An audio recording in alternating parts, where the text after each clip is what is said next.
Hello students. तो आज हम चैप्टर को फिर कंटिन्यू करेंगे, एयर इस यूजेस एंड पॉल्यूशंस। तो आज का जो हमारा सब टॉपिक है वो है पॉल्यूशन। तो इस टॉपिक में हम देखेंगे कि पॉल्यूशन क्या है, किस तरीके से होता है और किस तरीके से हम इसको फिर रिड्यूस कर सकते हैं। तो सबसे पहले air pollution. Air is the most important for our existence. तो जैसे कि हमने पहले भी पढ़ा हुआ है कि हवा जो है इंसान के एग्जिस्टेंस के लिए जो है बहुत ज़रूरी है, क्योंकि हवा के बिना जो लाइफ है इम्पॉसिबल है। It is essential for respiration of both animals and plant, क्योंकि ये सांस लेने में काम आती है, चाहे वो प्लांट हो चाहे एनिमल्स हो, जितने भी जो अर्थ के ऊपर हैं। Therefore air has to be as far as possible pure when poisonous gases and harmful substance mix with the air and make it impure and the air is said to be polluted। तो हवा जो है सांस लेने में काम आती है, इसलिए हमें जो है बिल्कुल प्योर और स्वच्छ और साफ़ सुथरी हवा चाहिए होती है सांस लेने के लिए। लेकिन जब क्या होता है, जब पॉइजनस गैसेस और हार्मफुल सब्सटेंस जो है हवा में क्या हो जाते हैं, मिक्स हो जाते हैं, तो वो हवा को क्या करते हैं, इम्प्योर करते हैं, हवा की क्वालिटी को क्या बनाते हैं, इम्प्योर बना देते हैं। ठीक है, इसे हम एयर पोल्यूशन कहते हैं। अब air get polluted by smoke, dust and coke emitted by running automobiles and chimneys of factories.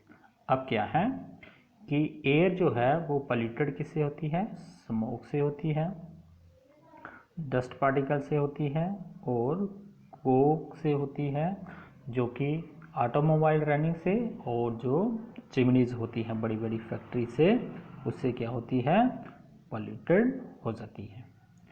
Some common air pollutant which pollute the air are gases like carbon dioxide, monoxide, उसके बाद dust and sulphur dioxide. तो ये कुछ महत्वपूर्ण gases हैं जो क्या करती हैं, हवा को पल्यूट करती हैं, जिसमें कार्बन मोनोऑक्साइड है, उसके बाद कार्बन डाइऑक्साइड है, उसके बाद डस्ट है और सल्फर डाइऑक्साइड। ये चार चीज़ें हैं जो हवा को पूरे तरीके से क्या करती हैं, दूषित करती हैं, हवा को पॉल्यूट करती हैं, हवा को गंदा करती हैं, उसकी क्वालिटी को क्या करती हैं, रिड्यूस करती हैं।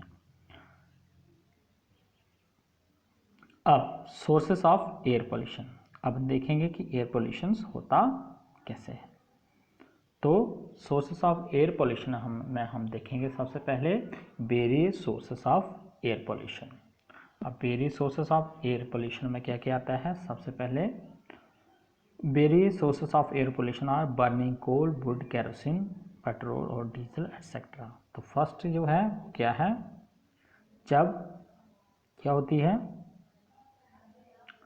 जब बर्निंग होती है तो उसके साथ जो कोल बर्न होता है, जहाँ लकड़ी जलती है, जहाँ केरोसिन ऑयल और पेट्रोल डीजल जलते हैं, उससे क्या होता है, धुआं निकलता है। ये धुआं क्या करता है, पॉल्यूट करता है हवा की क्वालिटी को।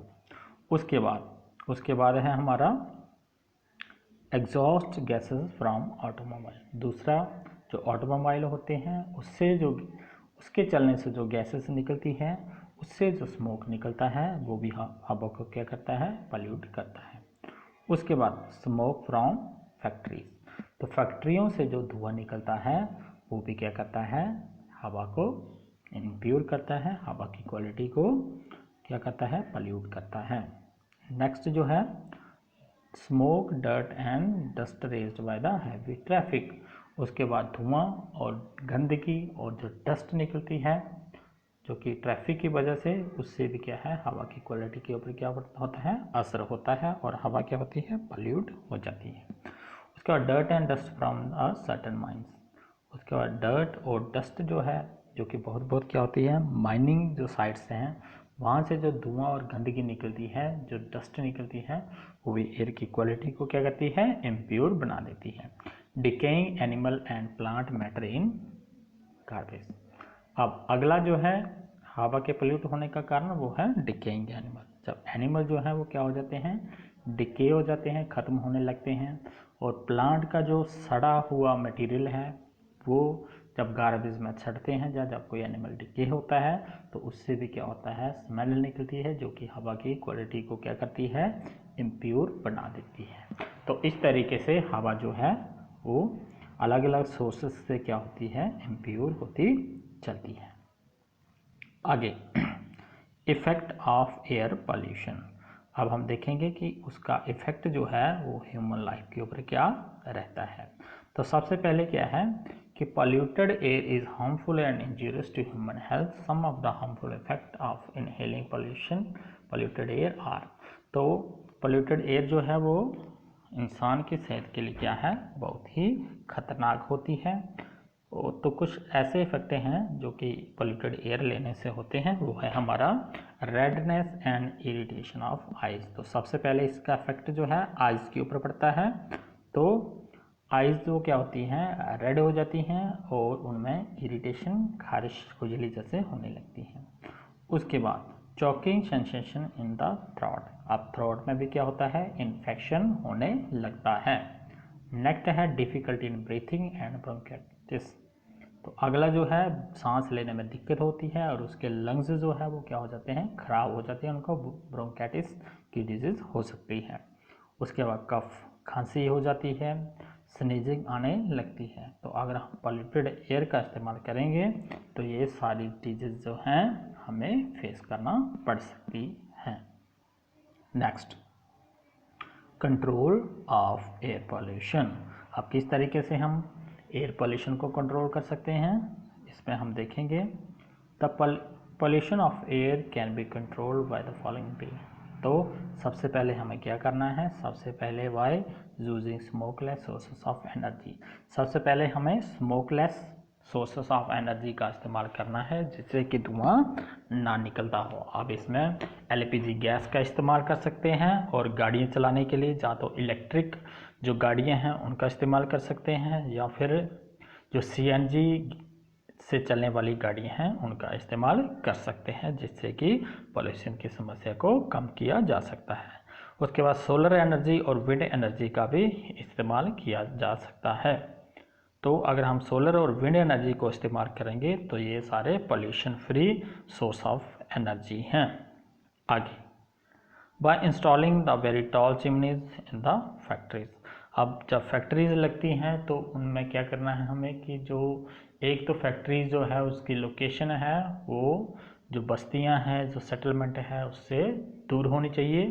दूसरा क्या है कि जो उसकी चिमनीज होती हैं जहाँ से धुआं निकलता है उसको थोड़ा हाइट में लगाना चाहिए ताकि जो पॉल्यूशन है, जो दूषित हवा है, जो पॉल्यूटेड एयर है वो सीधे कहाँ जाए, एटमॉस्फेयर में चले जाए, ना कि हमारे आसपास के एनवायरनमेंट ट्रोपोस्फेयर में रहे जिससे कि हमें सांस लेने में दिक्कत हो सके।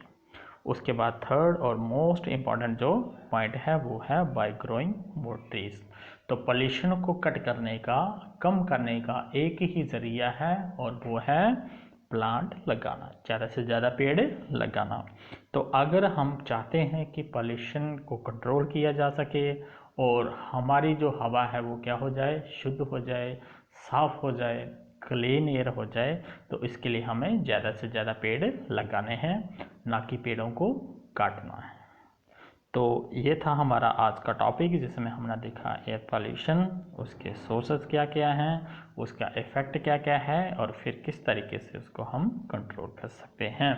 तो आज हमारा जो टॉपिक ख़त्म होता है air, it's uses and pollutions. तो कल हम इसके क्वेश्चंस करेंगे।